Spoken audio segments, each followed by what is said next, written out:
Gumuho ang buong mundo ko nang makita ko kung sino ang katabi ng anak ko sa kotse at marinig ang pinag-uusapan nila tungkol sa akin. Ako si Lydia. 62 taong gulang na ako at hindi ko kailanman inakala na matutuklasan ko ang pinakamalupit at walang pusong plano na binuo ng sarili kong pamilya. Nagsimula ang lahat ng hapong iyon nang maisipan kong sorpresahin si Javier, ang kaisa-isa kong anak.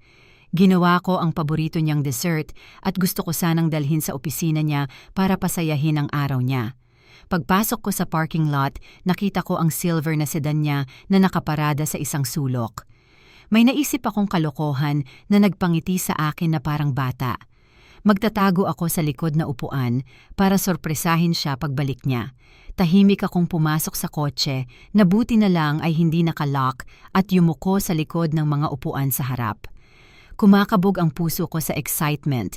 Iniisip ang magiging reaksyon ng mukha niya kapag lumitaw ako, dala ang chocolate cake na paborito niya mula pa pagkabata. Naghintay ako roon, pigil ang hininga, pinakikinggan ang bawat tunog sa parking lot. Pagkatapos ng ilang minuto na parang walang katapusan, nakarinig ako ng mga yabag na papalapit. Bumukas ang mga pinto ng kotse at pumasok si Javier sa driver's seat, pero may isa pang umupo sa passenger seat. Babae ito. Noong una, inakala kong katrabaho niya lang hanggang sa marinig ko ang boses nito at agad na nakilala na si Raquel pala, ang asawa niya. Ang una kong reaksyon ay tuwa. Ang sweet naman na sabay silang umuwi galing trabaho. Pero nawala ang ngiti ko nang magsimula silang mag-usap. Ang unang mga salitang lumabas sa bibig ni Raquel ay parang mga punyal sa puso ko.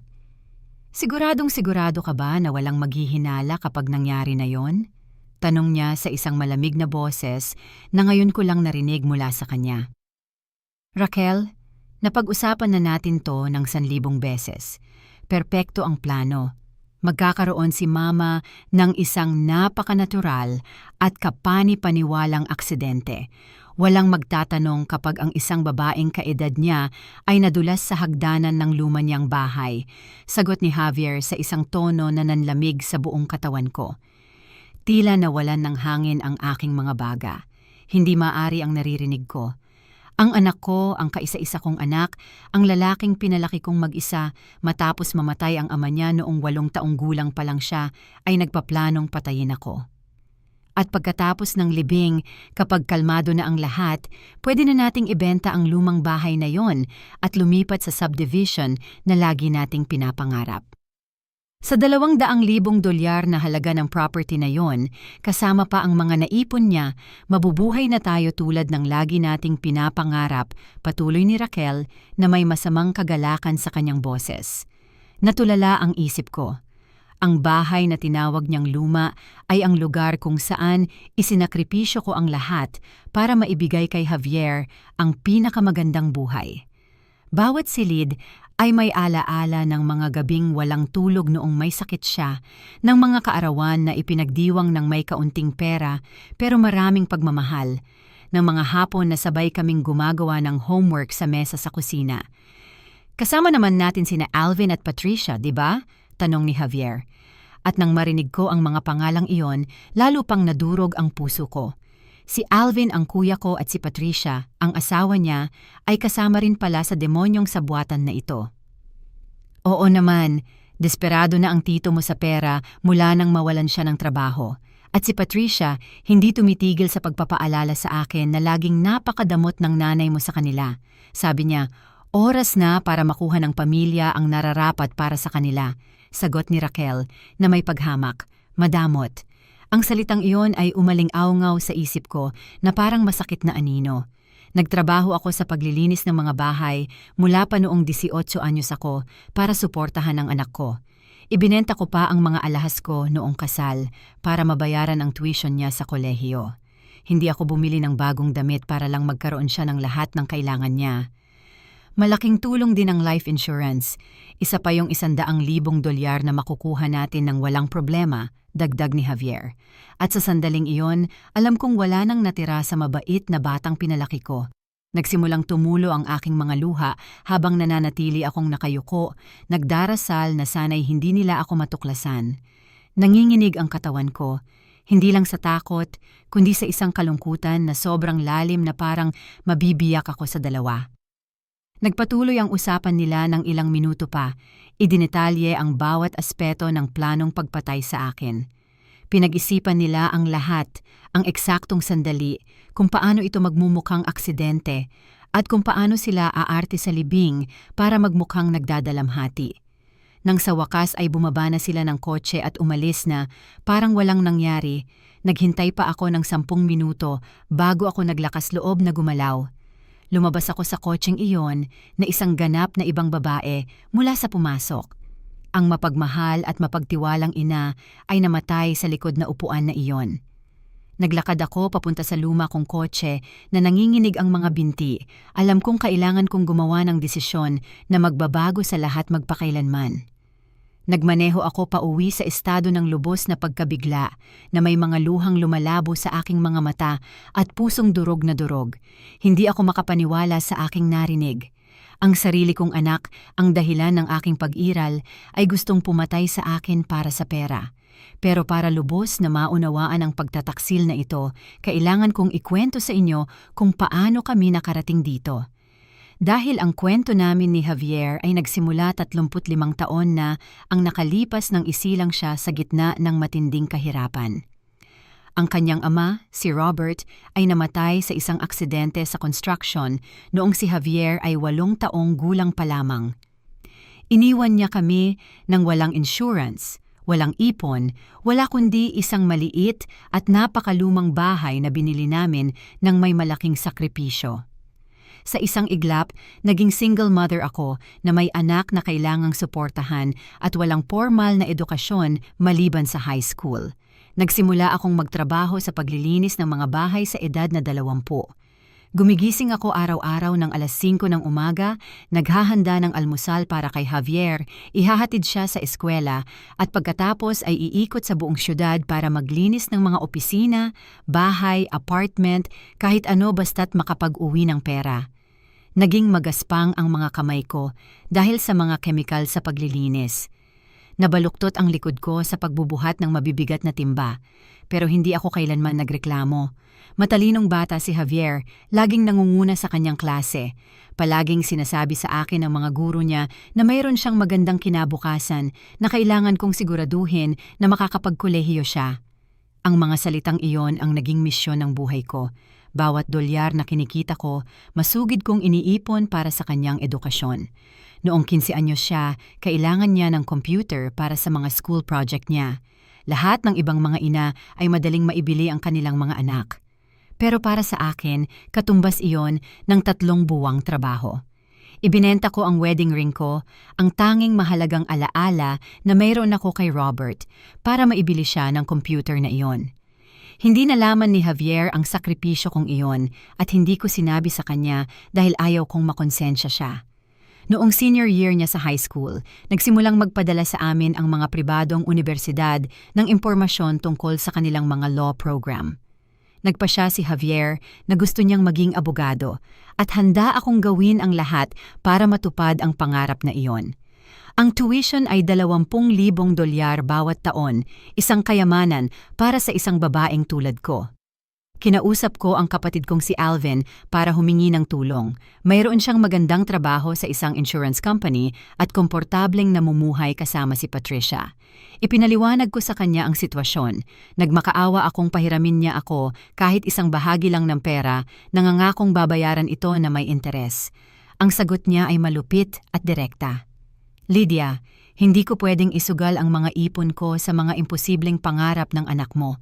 Dapat siyang maghanap ng trabaho at kalimutan na ang mga pantasya niyang maging professional. Labis akong nasaktan sa mga salitang iyon, pero hindi ako nito pinigilan. Kumuha ako ng pangalawang trabaho sa paglilinis ng isang veterinary clinic sa gabi. Nagtrabaho ako mula 5:00 ng umaga hanggang 11:00 ng gabi, 7 araw sa isang linggo.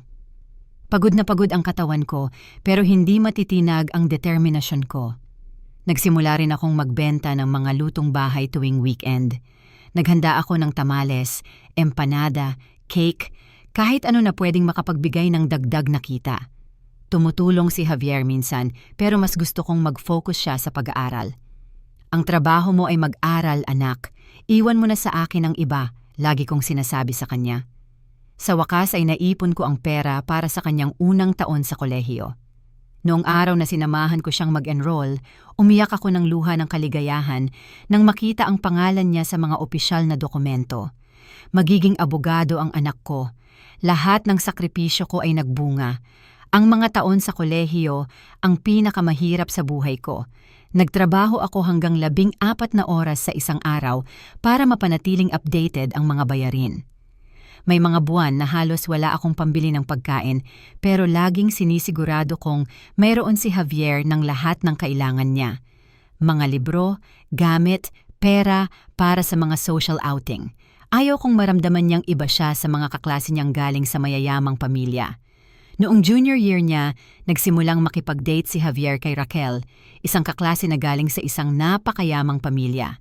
Ang ama nito ay may-ari ng ilang negosyo at sanay siya sa marangyang pamumuhay na hindi ko man lang maisip. Noong una, nag-alala ako na baka maramdaman ni Javier na mababa siya, pero mukha naman siyang in love at masaya. Laging magalang si Raquel sa akin, pero mula sa unang sandali, naramdaman ko ang lamig sa kanyang kilos. Kapag pumupunta siya sa bahay ko, tinitingnan niya ang lahat na may mapanuring mata. Ang mga lumang muebles, ang mga dingding na kailangan ng pintura, ang maliit na kusina kung saan ako naghahanda ng mga simpleng pagkain. Wala siyang direktang sinasabi, pero nagsasalita ang kanyang mga kilos. Pagkatapos niyang mag-graduate, nakakuha si Javier ng trabaho sa isang prestihiyosong law firm. Ang unang sahod niya ay higit pa sa lahat ng kinikita ko sa loob ng 3 buwan. Ipinagmalaki ko siya, pero nakahinga rin ako ng maluwag. Iniisip na sa wakas ay makakapagpahinga na ako ng kaunti pagkatapos ng maraming taon ng matinding trabaho. Ikinasal siya kay Raquel sa isang eleganteng seremonya na umubos ng huli kong mga ipon. Iginiit ni Raquel ang isang kasal na angkop sa kanilang katayuan sa lipunan, at kahit na iniwan ako ng gastos na walang pera, gusto kong maging masaya ang anak ko. Sa reception, narinig kong pinag-uusapan ng ilang bisita ang hamak na ina ng groom ng may bahagyang paghamak, pero sinubukan kong huwag pansinin. Pagkatapos ng kasal, naging mas madalang ang mga pagbisita ni Javier. Laging may dahilan si Raquel. Mga social commitment, mga biyahe para sa trabaho, mga family gathering kasama ang kanyang mga magulang. Kapag bumibisita sila, ang usapan ay tungkol sa kanilang bagong buhay, ang marangyang apartment na kanilang inupahan, ang mga mamahaling restaurant kung saan sila kumakain, ang mga plano na lumipat sa mas malaking bahay. Nagpatuloy ako sa pagtatrabaho, pero part-time na lang. Sa edad na 60 na po, hindi na kaya ng katawan ko ang nakakapagod na oras ng dati. Nakaipon ako ng humigit kumulang 50,000 dolyar sa paglipas ng mga taon, pera na masugid kong itinago para sa mga emergency o para tulungan si Javier kung sakaling kailanganin niya. Lumala rin ang relasyon ko sa kapatid kong si Alvin sa paglipas ng panahon. Pagkatapos mag-graduate ni Javier at magkatrabaho, nagsimulang magbitaw si Alvin ng mga sarkastikong komento tungkol sa kung paanong ang ilang tao ay swerte sa kanilang matatagumpay na anak. Mas malala pa si Patricia, laging ipinapahiwatig na naging makasarili ako sa pag-invest ng malaki sa edukasyon ni Javier sa halip na tulungan ang pamilya. Ang pinakamasakit sa lahat ay ang makita kung paano nagsimulang magbago si Javier. Ang kanyang mga halaga, ang kanyang paraan ng pagsasalita, kahit ang paraan ng kanyang pananamit ay naging iba. Minsan kapag kinakausap niya ako, nakakadetect ako ng isang mapanlait na tono na dumudurog sa puso ko, para bang ikinahihiya niya ang kanyang hamak na pinagmulan. 6 na buwan na ang nakalipas, nagsimulang mag-usap sina Javier at Raquel tungkol sa pagbili ng bahay sa isang eksklusibong lugar sa syudad. Ang mga property doon ay nagkakahalaga ng higit sa 500,000 dolyar, isang halaga na hindi ko maintindihan. Nang tanungin ko siya kung paano nila planong bayaran ito, malabo ang sagot niya tungkol sa mga investment at mga oportunidad sa negosyo. Napansin ko rin na naging mas madalas ang mga usapan tungkol sa pera sa kanilang mga pagbisita. Mga banayad na tanong tungkol sa halaga ng aking bahay, tungkol sa aking mga ipon, tungkol sa kung mayroon ba akong life insurance. Noong mga panahong iyon, inakala kong pag-aalala lang iyon ng isang anak na gustong siguraduhin na maayos ang aking pinansyal na kalagayan. Ngayon, nakaupo sa aking kusina pagkatapos marinig ang nakakakilabot na usapan sa kotse, lahat ng piraso ng puzzle ay nagsimulang magkasya. Ang mga pagbabago sa kanyang personalidad, ang mga tanong tungkol sa pera, ang impluwensya ni Raquel, ang pakikipagsabuatan ni Alvin at Patricia, lahat ay bahagi pala ng isang masamang plano na matagal nang binubuo. Ang anak ko na pinagsakripisyohan ko ng buong buhay ko ay gustong pumatay sa akin para manahin ang aking mga ari-arian at makuha ang aking life insurance. Ang kabalintunaan ay malupit. Ang perang gusto nilang ipapatay sa akin ay kinita para sa tanging layunin na mabigyan siya ng pinakamagandang buhay. Hindi ako nakatulog ni isang minuto ng gabing iyon. Nakahiga ako sa aking kama, nakatitig sa kisame, sinusubukang iproseso ang bigat ng aking natuklasan. Hindi tumitigil ang isip ko sa pag-uulit ng bawat salita ng demonyong usapan na iyon.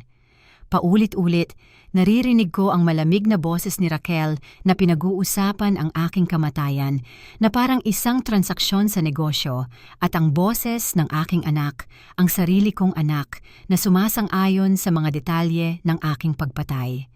Kinaumagahan, bumangon ako na may determination na hindi ko alam na mayroon ako. Kung gusto nilang maglaro ng marumi, kaya ko rin. Pero una, kailangan kong lubos na maunawaan kung ano na ang tingin nila sa akin.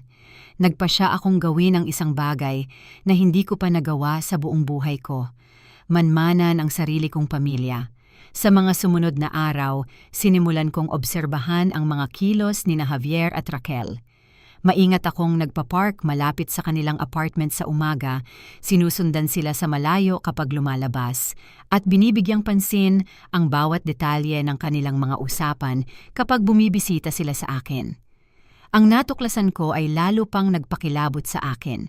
Ang kanilang pamumuhay ay ganap na hindi kayang tustusan ng kanilang kita. Maganda ang sahod ni Javier bilang abogado, mga $6,000 bawat buwan. Pero tumigil na sa pagtatrabaho si Raquel pagkatapos ng kasal at sobra-sobra ang kanilang mga gastos. Kumakain sila sa mga restaurant na nagkakahalaga ng higit sa $200 bawat hapunan. Bumibili si Raquel ng mga designer handbag na libo-libo ang halaga at umupa sila ng apartment na may buwanang renta na $3,000. Nalaman ko rin na nakapag-ipon sila ng malalaking utang. Aksidente kong narinig ang isang tawag sa telepono kung saan nakikipagtalo si Javier sa isang taga-bangko tungkol sa mga huling bayad sa credit card. May utang silang higit sa $50,000 sa mga pautang at card at mabilis na tumataas ang interes. Ang pinansyal na pressure ang nagtulak sa kanila sa desperasyon at ako ang kanilang tanging paraan para makatakas.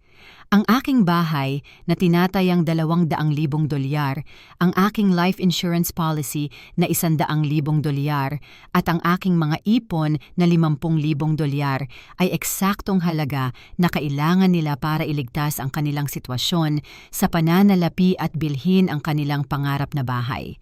Pero ang pinakamatindi ay ang matuklasan na hindi lang kasangkot ang kapatid kong si Alvin, kundi siya pa ang orihinal na nagmungkahi ng ideya.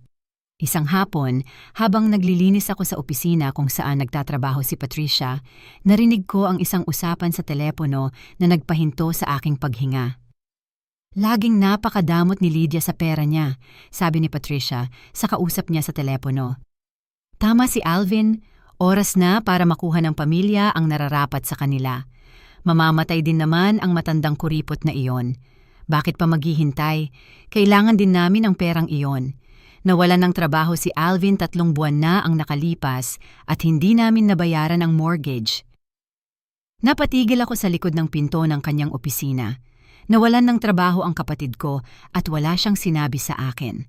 Sa halip na humingi ng tulong sa akin bilang pamilya, nagpasya siyang mas mabuting patayin ako para makuha ang pera. Nang gabing iyon, nagpa siya akong harapin si Alvin ng direkta. Pumunta ako sa bahay nila nang walang abiso, isang bagay na hindi ko ginagawa, at kumatok sa pinto na malakas ang kabog ng dibdib. Nang buksan niya ito, nagpakita ang mukha niya ng pagkagulat at isang kislap ng tila pagkakasala. "Lydia, anong ginagawa mo rito ng ganitong oras?" Tanong niya nang hindi ako inaanyayahang pumasok. "Alvin, kailangan nating mag-usap. Pwede ba akong pumasok?" Sabi ko, sinusubukang panatilihing kalmado ang aking boses. Pumasok kami sa sala kung saan nanonood ng telebisyon si Patricia. Malamig niya akong binati tulad ng dati sa mga nakaraang taon. Umupo ako sa sofa at nagpa siyang dumiretso na sa punto. "Alvin, totoo bang nawalan ka ng trabaho?" Tanong ko, maingat na pinagmamasdan ang kanyang reaksyon. Namula ang mukha niya at agad na pinatay ni Patricia ang telebisyon. "Paano mo nalaman?" Tanong niya na may pagtatanggol. "Hindi mahalaga kung paano ko nalaman. Ang mahalaga ay kapatid kita at wala kang sinabi sa akin. Bakit hindi ka humingi ng tulong sa akin?" Nagpalitan ng tingin sina Alvin at Patricia na nagkumpirma sa aking mga hinala. May tahimik na komunikasyon sa pagitan nila na para bang inensayo na nila ang usapang ito. "Lydia, lagi ka namang may sariling problema. Ayaw ka naming abalahin," sagot ni Patricia na may pekeng ngiti na hindi umabot sa kanyang mga mata. "Patricia, kapatid niya ako. Kung kailangan ni Alvin ng tulong, handa akong tumulong. Mayroon akong kaunting ipon." Sa sandaling iyon, nakita ko ang isang bagay na nakakakilabot sa mga mata ng kapatid ko. Hindi ito pasasalamat o ginhawa, kundi sama ng loob. "Kaunting ipon?" Tanong niya nang may pangiinis. "Lydia, alam nating lahat na marami ka pa dyan. Nag-iimbak ka ng pera sa loob ng maraming taon habang ang natitirang pamilya ay naghihirap." Ang kanyang mga salita ay parang mga sampal sa akin. "Alvin, kinita ko ang perang iyon sa pagtatrabaho ng 14 na oras sa isang araw para mabigyan ng edukasyon ng anak ko. Hindi ko ito inimbak, isinakripisyo ko ang lahat para sa kanya." "Eksakto," sabat ni Patricia na may lason sa kanyang boses. "Lahat para kay Javier. Hindi mo man lang naisip na tulungan ang sarili mong kapatid. Noong kailangan niya ng pera para sa kolehiyo, sinabi mong hindi. Pero para sa munting prinsipe mo, si Javier, laging may pera." Naging agresibo ang usapan at ramdam ko ang paglaki ng galit sa silid. Para bang ang mga taon ng naipong sama ng loob ay lumalabas na. "Hindi ninyo naiintindihan," sinubukan kong ipaliwanag. "Gusto kong magkaroon si Javier ng mga oportunidad na hindi natin nakuha. Gusto kong putulin ang siklo ng kahirapan sa ating pamilya." "At paano naman ang pagputol sa siklo ng paboritismo?" sigaw ni Alvin na tumayo. "Paano naman ang pag-iisip sa kapatid mo na kailangan din ng tulong? Laging ganyan, Lydia. Mula pa noong bata tayo, paborito ka ni nanay at tatay at ngayon, umaarte kang mas magaling ka sa amin." Ang mga akusasyong ito ay ganap na hindi totoo. Pero nakita kong bumuo sila ng isang kwento para bigyang katwiran ang kanilang sama ng loob. Sa kanilang bersyon ng kwento, ako ang makasarili at privileged na kapatid habang sila ang mga biktima na hindi naiintindihan. "Kung kailangan ninyo talaga ng pera, bakit hindi ninyo ako diretsahang tinanong?" Giit ko, kahit na alam ko na ang sagot. Mapait na tumawa si Patricia. "Para bigyan mo kami ng limos na parang mga pulubi kami? Para iparamdam mo sa amin na mas mababa kami tulad ng lagi mong ginagawa? Hindi ko kailanman sinubukang iparamdam sa inyo na mas mababa kayo." "Ah, hindi?" sigaw ni Alvin. "At paano noong nakabili ka ng bahay at kami ay nangungupahan pa rin? At noong nag-graduate si Javier sa kolehiyo at ang mga anak namin ay halos hindi natapos ang high school? At noong ipinagmamalaki mo ang iyong mga ipon habang kami ay nagkukumahog para mabuhay? Bawat akusasyon ay mas hindi makatarungan kaysa sa nauna. Nagtrabaho ako na parang alipin para makuha ang lahat ng mayroon ako. Wala akong minana, hindi ako sinwerte. Pinagpawisan ko ng dugo ang bawat dolyar, pero para sa kanila, ang aking relatibong tagumpay ay isang personal na insulto. "Alvin, kung kailangan mo ng pera, pwede kitang pahiramin ng 10,000 dolyar ngayon din." Alok ko ng desperado, sinusubukang humanap ng mapayapang solusyon. 10,000 dolyar? Ngisi ni Patricia. "Lydia, Alam namin kung gaano kalaki ang pera mo. Ang bahay ay nagkakahalaga ng 200,000. Mayroon kang 50,000 sa savings at ang life insurance mo ay para sa 100,000 dolyar. At aalukin mo kami ng 10,000 na parang mga pulubi kami. Nanlamig ang dugo ko nang marinig ang mga eksaktong halaga na iyon. Masyado silang maraming alam tungkol sa aking sitwasyon sa pananalapi. Mayroong nag-iimbestiga sa aking mga pananalapi ng detalyado. Paano ninyo nalaman ang lahat ng yan tungkol sa pera ko? Tanong ko na nanginginig ang boses. Natahimik sina Alvin at Patricia pero ipinagkanulo sila ng kanilang mga mukha. Mas marami silang nasabi kaysa sa dapat. Tumayo ako mula sa sofa na nangangatog ang mga binti. Mukhang nakuha ko na ang sagot ko, sabi ko, papunta sa pinto. Lydia, teka! Sigaw ni Alvin sa likod ko, pero paalis na ako ng bahay. Nang gabing iyon, nakumpirma ko ang alam ko na. Ang sarili kong pamilya ay tinitingnan ako bilang isang hadlang sa pagitan nila at ng perang pinaniniwalaan nilang nararapat sa kanila. Hindi lang sina Javier at Raquel. Ito ay isang buong pamilya ng sabwatan na tahimik na lumalaki sa loob ng maraming buwan. Ang mga sumunod na araw ang pinakamadilim sa buhay ko. Natagpuan ko ang sarili ko sa isang sitwasyon na hindi ko kailanman inakala. Alam na binalak ng sarili kong pamilya na patayin ako pero hindi makalapit sa sino man. Kanino mo sasabihin na gusto kang patayin ng anak mo? Sino ang maniniwala sa iyo? Bukod pa rito, wala akong konkretong ebidensya, isang usapan lang na narinig ko habang nagtatago sa kotse. Nagpasya akong kailangan ko ng mas maraming ebidensya bago gumawa ng anumang aksyon. Kung lalabanan ko sila, kailangan kong maging ganap na handa. Sinimulan kong idokumento ang lahat. Ang kanilang mga kilos, kanilang mga usapan, kanilang mga pagbisita, anumang pwedeng magsilbing ebidensya sa bandang huli. Gumawa rin ako ng desisyon na nagpatakot sa akin, pero alam kong kailangan. Hahayaan ko silang maniwala na gumagana ang kanilang plano. Kung kikilos akong kahina-hinala o haharapin si Javier ng direkta, maaari nilang baguhin ang kanilang stratehiya at maging mas mapanganib. Sa halip, nagpasya akong magpatuloy sa pagganap bilang isang inosente at mapagtiwalang ina. 3 araw pagkatapos ng komprontasyon ko kay Alvin, tumawag si Javier para imbitahan akong maghapunan.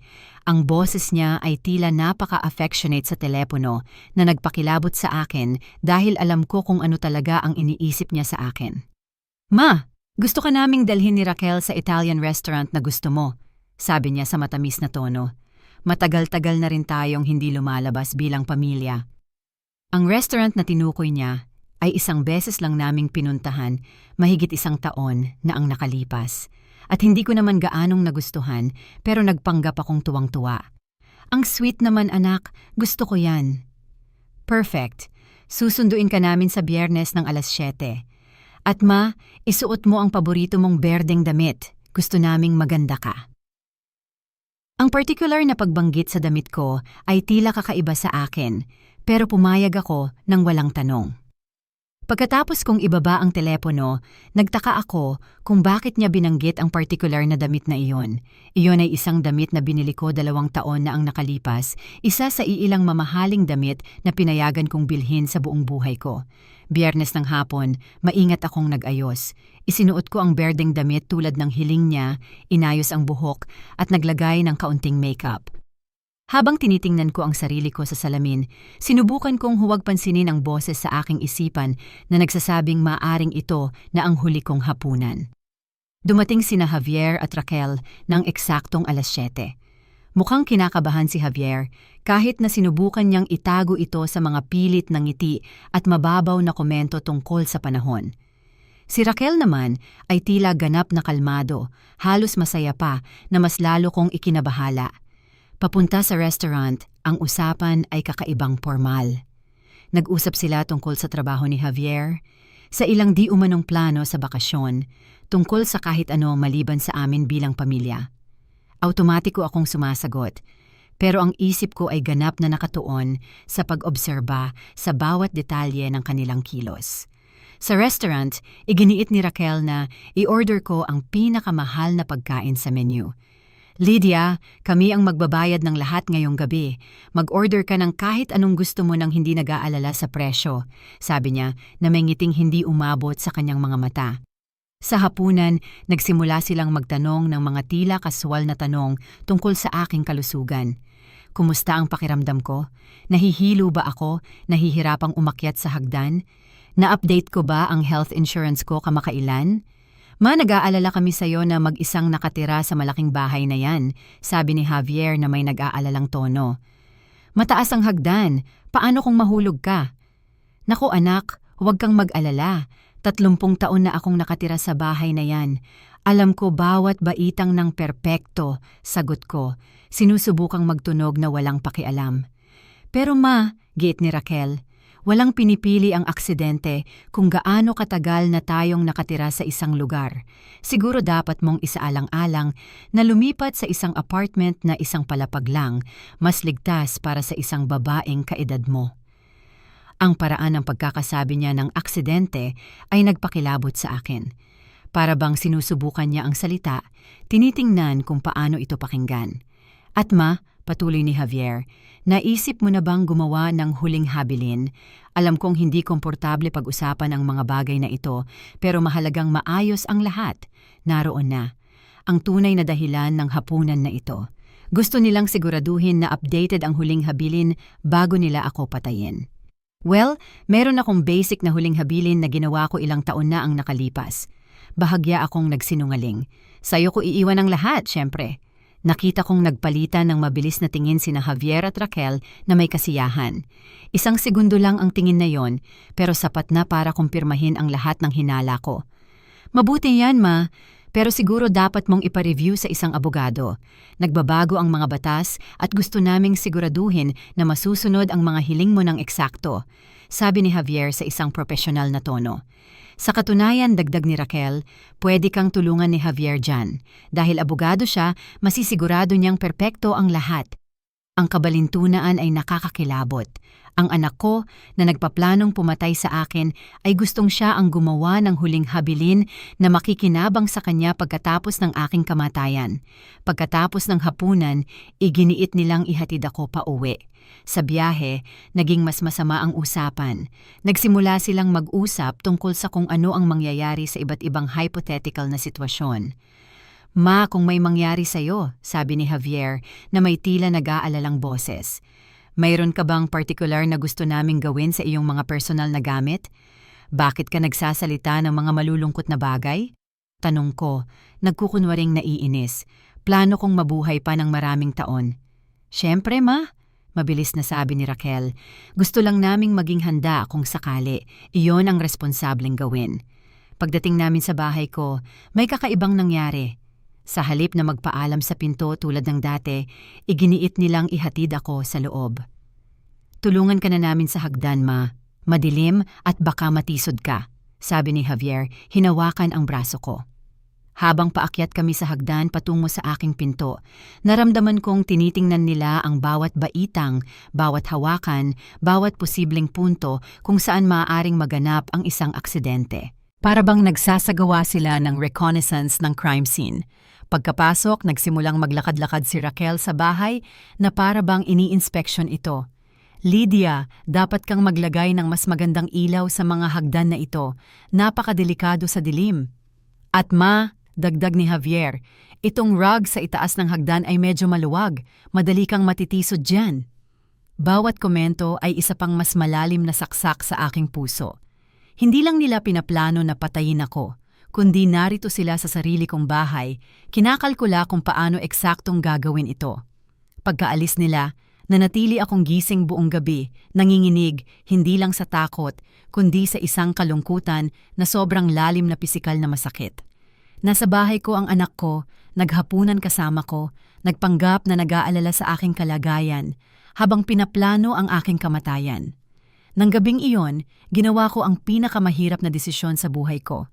Hindi ko pwedeng hintayin lang na isagawa nila ang kanilang plano.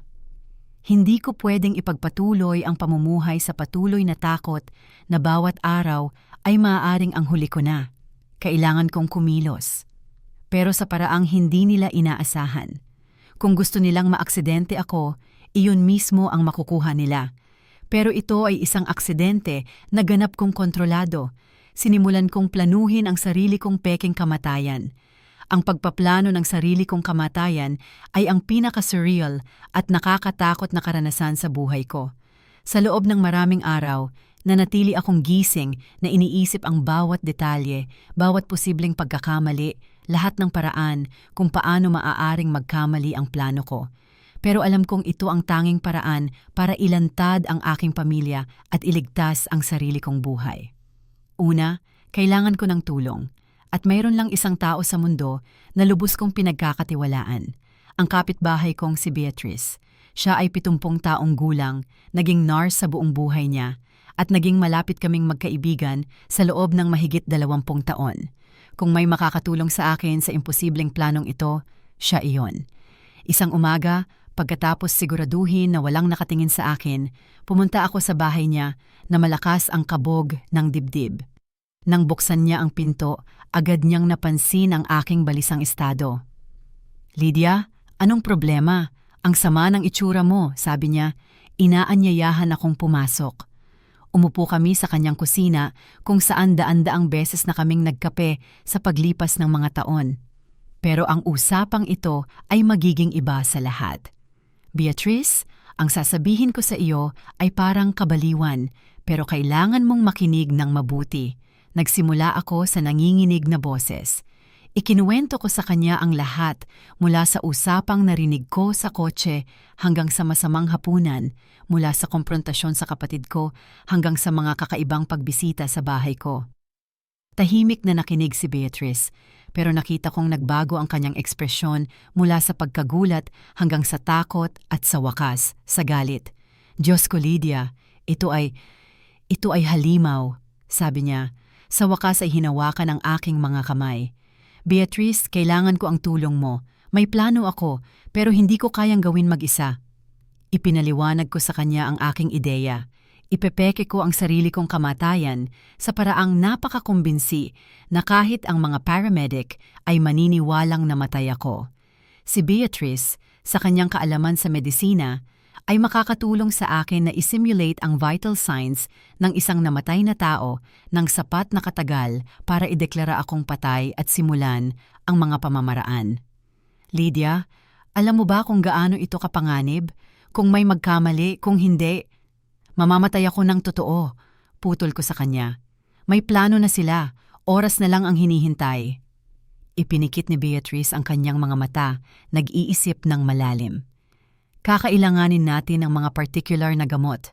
Kailangan nating kalkulahin ang eksaktong dosis at kailangang perpekto ang timing." "So, tutulungan mo ba ako?" Tinitigan niya ako ng matagal sa loob ng ilang segundo na parang oras. "Oo," sabi niya sa wakas, "pero gagawin natin ito sa pinakaligtas na paraan." Sa mga sumunod na araw, pinag-aralan namin ni Beatrice ang mga detalye ng plano. Mayroon siyang mga contacts sa ospital kung saan siya nagtrabaho ng ilang dekada at maingat na nakakuha ng mga gamot na kailangan namin. Natukoy din namin ang emergency medical technician na tutugon sa tawag, isang binatang nagngangalang Ruben, na kagagraduate lang at hindi magkakaroon ng sapat na karanasan para makita ang isang sopistikadong simulation. Ang plano ay komplikado pero posible. Iinumin ko ang isang particular na kombinasyon ng mga gamot na magpapababa sa aking vital signs sa halos hindi na mararamdaman na antas. Nandoon si Beatrice para makita ang aking katawan at tumawag sa emergency services. Pagdating ng mga paramedic, tutulungan niyang gabayan ang pagsusuri sa paraang makukumpirma ang aking kamatayan nang hindi sila nag-iimbestiga ng malalim. Pagkatapos akong ideklarang patay, dadalhin ang aking katawan sa morgue ng ospital kung saan isang kaibigan ni Beatrice, isang pathologist na nagngangalang Dr. Jones, hindi ang kapatid ko, ay pumayag na tumulong sa amin ng walang tanong. Pepekein niya ang death certificate at hahayaan akong mabuhay muli sa pribado kapag nawala na ang epekto ng mga gamot. Samantala, mananatili akong nakatago sa isang lihim na silid sa basement ni Beatrice, nanonood at nire-record ang lahat ng gagawin ng aking pamilya pagkatapos ng aking di umanong kamatayan. Ang pinakamahirap na bahagi ng plano ay ang legal at logistical na aspeto. Kailangan naming siguraduhin na walang autopsy na nangangahulugang ang aking kamatayan ay kailangang magmukhang natural at inaasahan para sa isang babaeng kaedad ko. Iminungkahi ni Beatrice na magpeke ng atake sa puso, isang bagay na karaniwan at bihirang iniimbestigahan sa mga matatanda na walang kasaysayan ng mga problema noon. 2 linggo pagkatapos naming magsimulang magplano, nagpasya kaming handa na kami. Pinili namin ang 1 linggo ng hapon kung kailan alam naming nasa bahay ng kanyang mga magulang, sina Javier at Raquel, para sa kanilang lingguhang pananghalian. Linggo ng umaga, gumising ako na may kakaibang kapayapaan. Pagkatapos ng ilang linggong patuloy na takot, sa wakas ay kokontrolin ko na ang sitwasyon. Maingat akong nagbihis ng paborito kong dilaw na damit, inayos ang buhok at naglagay pa ng kaunting makeup. Kung mamamatay ako, gusto kong magmukhang marangal. Dumating si Beatrice ng 2:00 ng hapon na may dalang maliit na medical bag. "Sigurado ka na ba rito, Lydia?" Tanong niya sa akin ng isa pang beses. "Ganap na sigurado." Ininom ko ang mga gamot sa ilalim ng kanyang maingat na pangangasiwa. Ang lasa ay mapait at hindi kaaya-aya, pero sinubukan kong huwag isipin. "Gaano katagal bago tumalab?" tanong ko. "Sa pagitan ng 15 hanggang 20 minuto, makakaramdam ka muna ng antok. Pagkatapos, magiging mababaw ang iyong paghinga at bababa ng husto ang iyong pulso. Parang papasok ka sa isang napakagaan na koma." Ang mga sumunod na minuto ang pinakamahaba sa buhay ko. Patuloy na minomonitor ni Beatrice ang aking vital signs, itinatala ang bawat pagbabago sa isang notebook. Unti-unti, nagsimula akong makaramdam na parang lumulutang, hindi konektado sa aking katawan. "Lydia, naririnig mo ba ako?" tanong ni Beatrice. Gusto kong sumagot, pero hindi lumalabas ang boses ko. Naririnig ko siya ng perpekto, pero para akong paralisado. Nakakatakot at kamangha-mangha sa parehong pagkakataon. "Perfect! Ang vital signs mo ay eksakto kung saan natin kailangan. Ngayon, tatawag na ako sa 911. Narinig kong nag-dial siya sa telepono at nagsimulang gampanan ang pinakamahalagang papel sa buhay niya. "Pakibilisan po. Nakita ko ang kapitbahay ko na walang malay sa bahay niya. Sa tingin ko patay na siya. Hindi siya humihinga. Wala siyang pulso. Bilisan ninyo." Habang naghihintay kami sa pagdating ng mga paramedic, maingat akong inilagay ni Beatrice sa sahig ng aking sala, inaayos ang aking katawan sa isang natural na posisyon para sa isang taong bumagsak dahil sa atake sa puso. "Magiging maayos ang lahat, Lydia," bulong niya sa aking tainga. "Sa ilang oras, matatapos na ito at makukuha na natin ang lahat ng ebidensyang kailangan natin." Narinig ko ang mga sirena na papalapit at kung may kontrol lang ako, nagsimula sanang kumabog ng malakas ang aking puso. Ito na ang sandali ng katotohanan. Kung may magkamali sa pag-arte ni Beatrice, kung mas may karanasan ang mga paramedic kaysa sa inaasahan namin, kung mayroong detalye na nakaligtaan namin, masisira ang buong plano. Pumasok ang mga paramedic sa aking bahay, dala ang kanilang mga gamit medikal, at mula sa aking semi-conscious na estado, naririnig ko ang mga bahagi ng kanilang pagsusuri. 62 taong gulang na babae, walang malay, wala akong makuha na pulso, halos hindi na maramdaman ang paghinga. Gaano na siya katagal na ganito? "Ilang minuto ko lang siyang nakita," sagot ni Beatrice sa basag na boses na tunog na tunay na nagdadalamhati. Dinalaw ko siya at bukas ang pinto. Nakita ko siyang ganito sa sahig. Pagkatapos ng ilang minutong pagsusuri, narinig ko ang mga salitang hinihintay ko at kinatatakutan ko sa parehong pagkakataon. "Pasensya na po, ma'am. Pumanaw na po ang kaibigan ninyo. Malamang atake sa puso. Sa ganitong edad, mabilis lang po talagang mangyari." Opisyal na, namatay na si Lydia. Ngayon nagsisimula ang pinakamahirap na bahagi ng plano, ang obserbahan kung paano magre-react ang aking pamilya sa balita ng aking kamatayan. Nagising ako sa basement ng bahay ni Beatrice, ganap na disoryentado at tuyong-tuyo ang bibig na parang disyerto. Unti-unting nawawala ang epekto ng mga gamot, pero mabigat at kakaiba ang pakiramdam ng aking katawan. Nakaupo si Beatrice sa tabi ko, minomonitor ang aking paggaling na may parehong professional na dedikasyon na ipinakita niya sa buong proseso ng aking kamatayan. "Kumusta ang pakiramdam mo?" tanong niya, tinutulungan akong umupo ng dahan-dahan. "Parang namatay talaga ako," sagot ko sa paos na boses. "Gumana, opisyal na idineklara kang patay ng perpekto, nakapirma na ang death certificate. Opisyal na, si Lydia Monroe ay namatay kahapon ng 3:45 ng hapon dahil sa biglaang atake sa puso. Ang katotohanan ng aming ginawa ay tumama sa akin. Hindi na ako legal na umiiral. Isa na akong multo, malayang obserbahan kung paano magre-react ang aking pamilya nang hindi nila alam na nanonood ako." "Tinawagan mo ba si Javier?" tanong ko, kahit na pisikal na masakit ang tanong. "Oo, tinawagan ko siya kagabi pagkatapos kang dalhin sa ospital." Nakakabahala ang reaksyon niya. Ipinakita sa akin ni Beatrice ang telepono kung saan niya ni-record ang usapan. Nanginginig ang mga kamay ko habang pinipindot ang play sa audio. "Javier, si Beatrice ito, kapitbahay ng mama mo. Mayroon akong malungkot na balita. Ang nanay mo, pumanaw na siya kaninang hapon." Nagkaroon ng katahimikan na tumagal ng ilang segundo. Nang sa wakas ay nagsalita siya, hindi tunog gulat o wasak ang kanyang boses. Tunog ito na parang nakahinga ng maluwag. "Diyos ko, anong nangyari?" tanong niya. Pero mayroong pilit sa tono ng kanyang pagkabigla. "Atake sa puso. Nakita ko siya sa bahay niya," sabi ng paramedic, mabilis lang daw at hindi siya nahirapan. "Ganun ba? Salamat sa pagtawag, Beatrice. Pupunta kami ni Raquel agad sa ospital para asikasuhin ang lahat." "Javier, I'm so sorry. Alam ko kung gaano mo kamahal ang nanay mo." "Oo, ito'y isang malaking kawalan, pero may mga problema sa kalusugan si mama nitong mga nakaraang araw. Siguro oras na niya." Ang kasinungalingan tungkol sa aking di umanong problema sa kalusugan ay tumusok sa akin na parang punyal. Bumubuo siya ng kwento para bigyang katwiran ang aking kamatayan bago pa man may magtanong ng mga hindi komportableng tanong.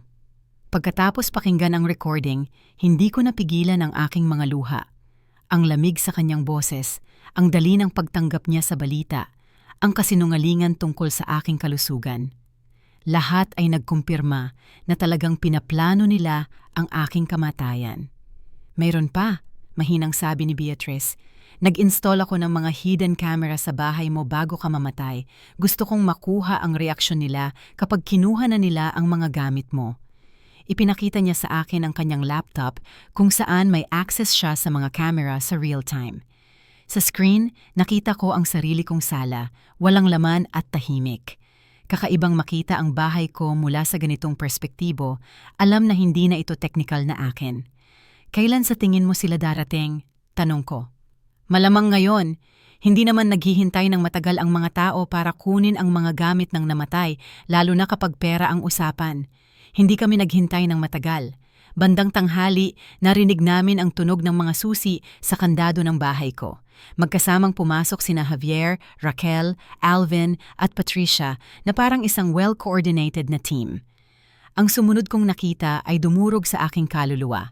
Walang luha, walang pagluluksa, kahit isang magalang na paghinto sa pagpasok sa bahay kung saan ako nanirahan ng 30 taon. Agad nilang sinimulang suriin ang aking mga gamit na para bang sila ay mga appraiser sa isang auction. "Well, sa wakas," sabi ni Patricia na may halatang ginhawa sa kanyang boses. "Akala ko hindi na darating ang araw na ito." "Patricia, please," sabi ni Javier, pero ang tono niya ay mas para sa pag-iingat kaysa sa tunay na pagsaway. "Nawalan lang tayo ng nanay." "Naku, Javier, wag mo na akong bigyan ng sentimental na bagay ngayon. Alam nating lahat na kailangan ito," sabi ni Raquel na may lamig na nagpakilabot sa dugo ko. "Nabuhay na ang nanay mo. Ngayon, tayo naman ang mabubuhay." Si Alvin ay tinitingnan na ang mga cabinet sa kusina, naghahanap ng mahahalagang dokumento. "Saan sa tingin niyo niya itinago ang mga papeles ng bangko? Kailangan nating mahanap ang impormasyon para sa kanyang mga savings account." "Tingnan mo sa desk sa kwarto niya," mungkahi ni Javier. "Lagi siyang maayos sa mga papeles na iyon." Pinanood ko silang kumalat sa aking bahay na parang mga buwitre, hinahawakan ang aking mga gamit, sinusuri ang halaga, pinaplano kung paano nila hahatiin ang aking mana. Para akong nanonood ng aking buhay na pinupunit ng mga taong dapat sana ay nagmamahal sa akin. Nahanap ni Raquel ang aking jewelry box at sinimulang suriin ang bawat piraso. Itong gintong kwintas baka may halaga. At itong mga hikaw, kahit luma na, baka may sentimental value para sa iba. Hindi magbabayad ng mortgage ang sentimental value, sarkastikong sabi ni Patricia. Mas mabuting mag-focus ka sa kung ano ang talagang may pera. Nahanap ni Javier ang aking mga financial documents sa drawer ng desk, eksakto kung saan ko laging itinatago. Heto na, savings account sa Northwood Bank, $3,000, checking account, $8,000, at heto ang life insurance policy. Magkano ang insurance? Sabik na tanong ni Alvin. $100,000, ako lang ang beneficiary. Perfect, sabi ni Raquel na may kasiyahan. Diyan, kasama pa ang savings at ang makukuha natin sa pagbebenta ng bahay, sapat na para mabili ang bagong bahay at bayaran ang lahat ng utang natin. At makukuha namin ang parte namin, di ba? Tanong ni Patricia sa isang mapagbanta na tono. Siyempre, mabilis na sagot ni Javier. Tulad ng napagkasunduan, isang kapat para sa inyo. Ang pakinggan ng aking pamilya na nag-uusap sa paghahati ng aking mana habang sariwa pa ang aking katawan sa morgue ay mas masakit kaysa sa inaakala ko. Pero mas malala pa ang darating. Nahanap ni Alvin ang isang family photo sa aking nightstand, isa sa iilang larawan kung saan lahat kami ay magkakasama noong Pasko 5 taon na ang nakalipas. Sa halip na magpakita ng anumang emosyon nang makita ito, itinapon niya ito sa basura ng walang seremonya. Hindi natin kailangang itago ang mga sentimental na bagay na ito, sabi niya na may paghamak. Tama si Alvin, kumpirma ni Raquel. Kailangan nating maging praktikal. Ibenta natin agad ang bahay, kaya hindi tayo pwedeng mag-ipon ng mga walang kwentang bagay. Pero si Patricia ang nagsabi ng mga salitang pinakamasakit sa lahat. Sa totoo lang, nagulat ako na ang tagal niyang mamatay. Sa sobrang tigas ng ulo niya, akala ko aabutin siya ng 90 para lang inisin tayo. Nagtawanan silang lahat. Pinagtawanan nila ako, ang aking kamatayan, ang aking di umanong katigasan ng ulo sa sobrang tagal kong nabuhay.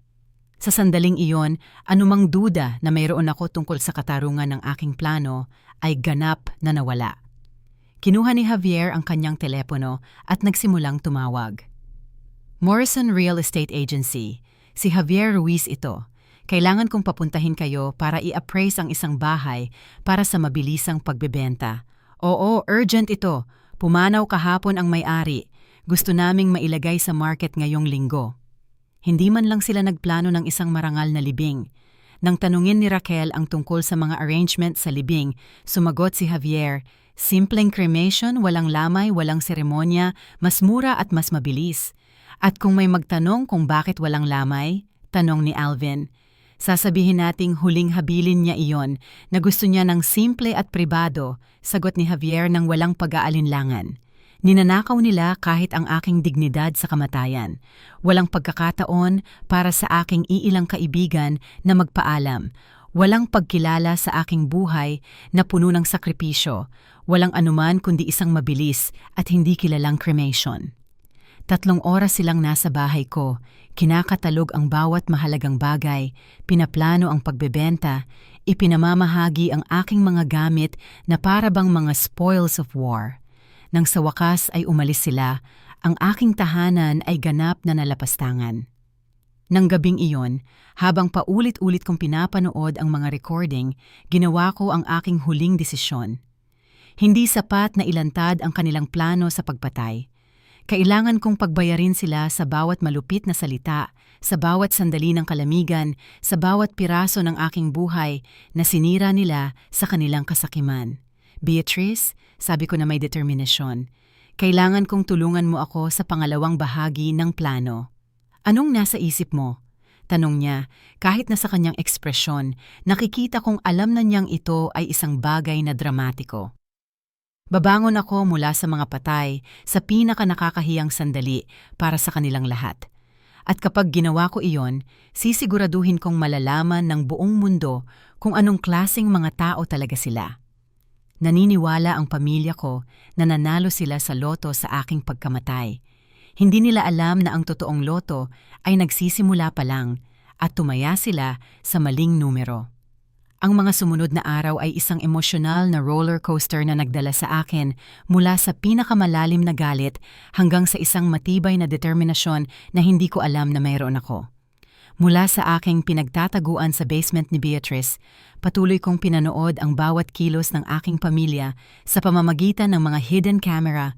Idinodokumento ang bawat malupit na usapan, bawat walang pusong desisyon na ginawa nila tungkol sa aking di umanong mana. Nag-install si Beatrice ng mas maraming discreet na camera sa mga strategic na lugar, sa opisina ni Javier, sa bahay ni Alvin, kahit sa kotse ni Raquel. Ang kanyang karanasan bilang nurse ay nagturo sa kanya na maging napaka-metikuloso, at ang metikulosong iyon ay perpektong nailipat sa aming spy operation. "Lydia, kailangan mong makita ito," sabi sa akin ni Beatrice noong umaga ng ikatlong araw. Itinuturo ang screen ng kanyang laptop. Nasa opisina si Javier, may kausap sa telepono. Sa recording, nakita ko ang aking anak na nakaupo sa kanyang desk, nakikipag-usap na may ngiti na nagpasama sa aking tiyan. "Opo, Mr. Davis, naiintindihan ko na mabilis ang proseso para sa life insurance kapag natural causes ang pagkamatay. Eksakto, atake sa puso, hindi po walang autopsy. Sabi ng doktor, normal lang daw iyon para sa isang babaeng kaedad niya na may history ng stress. Gaano katagal bago makuha? 1 linggo. Perfect." Ang pinakatumama sa akin ay ang kanyang ganap na walang pakialam na tono. Walang bakas ng sakit, kahit ang hindi komportableng pakiramdam na inaasahan mula sa isang taong nawalan lang ng ina. Tunog siya na parang isang negosyanteng nagsasara ng isang routine na deal. Pagkatapos niyang ibaba ang telepono, agad siyang nag-dial ng isa pang numero. "Raquel, ako to. Magandang balita. Mapoproseso na ngayong linggo ang insurance, $100,000 na malinis. Oo, tinawagan ko na ang real estate agency. Pupunta sila bukas para i-appraise ang bahay. Ano? Hindi. Wala akong oras para isipin ang mga nararamdaman. Kailangan nating maging praktikal." Ang huling pangungusap na yon ay dumurog sa puso ko. 3 araw pa lang napatay ang kanyang ina at wala siyang oras para sa nararamdaman. Pero ang talagang naghanda sa akin para sa huling yugto ng aking plano ay isang usapan na nakuha namin ng hapon ding iyon sa pagitan ni Raquel at Patricia sa isang cafe sa downtown. "Alam mo ba kung ano ang pinakamagandang bahagi ng lahat ng ito?" sabi ni Raquel, humihigop ng kanyang latte. "Na sa wakas ay natanggal na natin ang pabigat na iyon. Laging nakokonsensya si Javier sa hindi pagbisita sa kanya ng mas madalas, sa hindi pagbibigay sa kanya ng mas maraming pera. Ngayon, pwede na niyang mabuhay ang buhay niya ng walang patuloy na pressure." "Oo nga," masiglang sagot ni Patricia. "At ang pinakamaganda ay walang sino man ang maghihinala.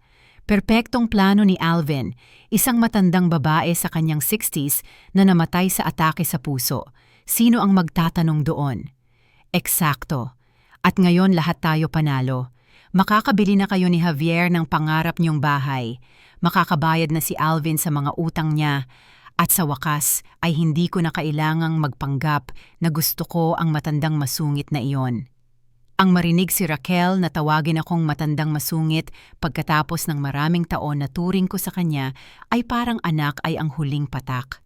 Sa sandaling iyon, anumang huling piraso ng pagmamahal ng ina o pamilya na maaring natira sa aking puso ay ganap na naglaho. "Beatrice," sabi ko ng gabing iyon, "may mga contact ka sa media, di ba?" "Ilan? Bakit?" "Dahil gusto kong maging publiko ang aking pagkabuhay muli. Ayokong malaman nila sa pribado at magkaroon ng oras para gumawa ng mga dahilan o manipulahin ang sitwasyon. Gusto kong makita ng buong mundo kung sino talaga sila." Ngumiti si Beatrice sa unang pagkakataon mula nang magsimula ang bangungot na ito. "May kaibigan ako na nagtatrabaho sa Channel 7 News, si Maria Elena Vargas, ang investigative reporter. Gusto niya ang mga ganitong kwento." "Perfect. Kailan tayo pwedeng makipagkita sa kanya? Kinabukasan, pumunta si Maria Elena sa bahay ni Beatrice sa gabi pagkatapos siguraduhin na walang sumunod sa kanya. Siya ay isang babae sa kanyang 40s na may matatalinong mata at ang enerhiya na katangian ng mga magagaling na mamamahayag. Mrs. Monroe, sabi niya pagkatapos naming ipaliwanag ang buong sitwasyon sa kanya, ito ay talagang hindi ka pani-paniwala. Kung mayroon kayong ebidensya na sinasabi ninyo, maaaring ito ang kwento ng taon. Ipinakita namin sa kanya ang mga video at audio recording na naipon namin sa mga nakaraang araw. Pinanood ko siyang mabilis na nagsusulat habang pinakikinggan ang mga usapan ng aking pamilya at ang kanyang ekspresyon ay nagbago mula sa propesyonal na pagdududa hanggang sa tunay na galit. Ito ay halimaw, bulong niya pagkatapos panoorin ang recording kung saan iminungkahi ni Patricia na matagal na nilang hinihintay ang aking kamatayan. At nagplano silang magkaroon ng meeting para opisyal na hatiin ang mana. Dagdag ko. Oo, sagot ko. Minsang sinabi sa akin ni Javier na kapag may nangyari sa sinumang miyembro ng pamilya, magkakaroon kami ng formal na meeting para basahin ang huling habilin at ipamahagi ang mga ari-arian. Sabi niya, iyon daw ang sibilisadong gawin. Kailan sa tingin niyo magiging ang meeting na iyon? Tanong niya. Malamang sa susunod na Sabado.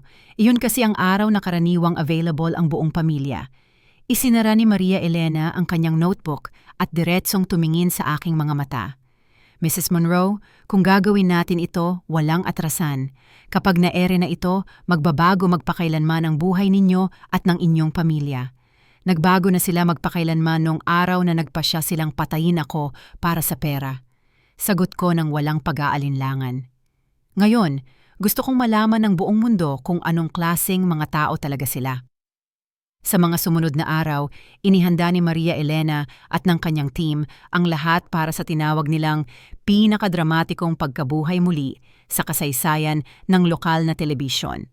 Nag-install sila ng mga karagdagang kamera sa aking bahay, nakipag-ugnayan sa Departamento ng Pulisya para magkaroon ng mga opisyal na handang arestuhin ang aking pamilya para sa sabwatan at kahit na nakipag-ugnayan sa isang hukom para maging present sa panahon ng rebelasyon. Ang plano ay simple pero mapanira. Magtitipon ang aking pamilya sa aking bahay sa Sabado ng hapon para sa opisyal na pagbasa ng huling habilin. Habang pinag-uusapan nila kung paano hahatiin ang aking mana, lilitaw ako sa pintuan kasama ang mga kamera ng telebisyon, ang mga pulis at lahat ng ebidensya ng kanilang sabwatan. Biyernes ng gabi, tinawagan ni Javier ang lahat ng miyembro ng pamilya para kumpirmahin ang meeting. Bukas ng 3:00 ng hapon sa bahay ni Mama, sabi niya sa bawat isa.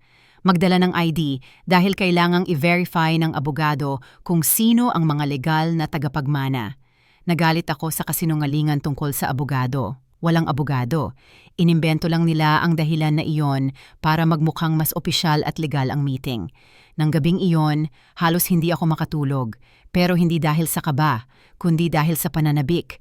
Pagkatapos ng mga araw ng sakit, pagtataksil at kahihiyan, sa wakas ay makakamit ko na ang hustisya. Pero higit sa hustisya, makukuha ko ang isang bagay na mas kasiyasya, ang buong katotohanan na ilalantad para makita ng buong mundo. Sabado ng umaga, maingat akong nag-ayos. Isinuot ko ang pulang damit na binili ko para sa kasal ni Javier. Nag-makeup ako na parang isang espesyal na okasyon at inayos ng husto ang aking buhok. Kung babangon ako mula sa mga patay, gusto kong magmukhang napakaganda. Handa ka na ba rito? Tanong sa akin ni Beatrice habang tinitingnan ang recording equipment sa huling pagkakataon. Handa na ako mula pa noong marinig kong pinaplano ng anak ko ang aking kamatayan. Sagot ko na may kalmadong nagulat sa akin. Ngayon, malalaman nila na hindi ganun kadaling patayin si Lydia Monroe. Dumating si Maria Elena kasama ang kanyang camera crew ng 2:00 ng hapon. Ipinapakita ng mga hidden camera na dumarating na sila sa bahay mo. Imporma niya sa akin. Kadarating lang ng kapatid mo at hipag. Nagpapark na ang anak mo at manugang. Pinanood ko sa mga screen habang pumapasok ang aking pamilya sa aking bahay sa huling pagkakataon bilang mga tagapagmana. Hindi nila alam na sa loob ng isang oras, ang kanilang buhay ay magiging isang pampublikong bangungot na hindi na nila matatakasan. Mrs. Monroe, sabi sa akin ni Maria Elena, seryoso, sa loob ng ilang minuto, papasok ka sa pintong iyon at haharapin ang mga taong nagplanong pumatay sa iyo. Mayroon ka bang particular na gustong sabihin sa kanila? Ngumiti ako sa unang pagkakataon sa loob ng ilang linggo. Oo naman. Marami akong gustong sabihin sa kanila. 3:15 ng hapon, habang pinapanood ko ang aking pamilya sa pamamagitan ng mga hidden camera na umuupo sa aking sariling sala para paghatian ng aking mana, naramdaman ko ang isang halo ng kaba at determinasyon na hindi ko pa naranasan sa buong buhay ko. Para bang lahat ng taon ng sakripisyo, kahihiyan at sakit ay nag-concentrate sa tiyak na sandaling ito. Sa mga screen, nakikita ko si Javier na nakaupo sa paborito kong armchair, ang parehong upuan kung saan ko siya binabasahan ng mga kwento noong bata pa siya. May hawak siyang folder na may mga legal na dokumento at isang ekspresyon ng kasiyahan na nagpasama sa aking tiyan. Nasa tabi niya si Raquel na nakasuot ng bagong damit na malamang ay mas mahal pa sa ginagastos ko sa damit sa isang buong taon. Sina Alvin at Patricia naman ay nasa sofa, at nakikita ko ang kasakiman sa kanilang mga mata habang hinihintay marinig ang eksaktong halaga ng aking mana. Nagdala pa si Patricia ng isang notebook kung saan nagsusulat siya ng mga numero na parang isang business meeting. Well, nagsimula si Javier sa isang solemne pero pekeng tono. Narito tayo para pag-usapan ang pamamahagi ng mga ari-arian ng aking ina. Tulad ng alam ninyong lahat, ako ang pinangalanan niyang nag-iisang tagapagmana sa kanyang huling habilin. Pero bilang pamilya, nagkasundo tayo na gumawa ng mas pantay na pamamahagi. Dagdag ni Raquel na may ngiting hindi umabot sa kanyang mga mata. Hinawakan ni Maria Elena ang aking balikat. Ito na ang tamang oras, Mrs. Monroe. Pinag-uusapan nila eksakto ang inaasahan natin. Huminga ako ng malalim at naglakad papunta sa pinto ng sarili kong bahay, kasama ang 2 camera operator, isang sound technician, 2 pulis, at ang pinakamatapang na reporter. Kumakabog ang puso ko ng napakalakas na akala ko maririnig ng buong kapitbahayan. Nare-record ba? Tanong ko sa pangunahing camera operator. Opo, ma'am, live po tayo. Ang mga salitang iyon ay nagbigay sa akin ng huling tulak ng tapang na kailangan ko. Libo-libong tao ang malapit ng masaksihan ang pinaka-poetic na hustisya sa kanilang buhay. Ipinasok ko ang aking susi sa kandado at dahan-dahang pinihit. Ang metalikong tunog ay umalingaw-ngaw sa buong bahay at agad kong narinig na huminto ang mga usapan sa sala. Narinig niyo ba yon? Tanong ng kinakabahang boses ni Patricia. Hangin lang siguro, sagot ni Alvin, pero hindi mapakali ang kanyang boses. Binuksan ko ang pinto at diretsyong naglakad papasok sa sala kung saan nakaupo ang aking pamilya, pinag-uusapan kung paano gagastusin ang pera mula sa aking kamatayan. Sinundan ako ng mga kamera ng telebisyon, kinukuha ang bawat segundo ng kung ano ang malapit ng maging pinakadramatikong sandali ng kanilang buhay.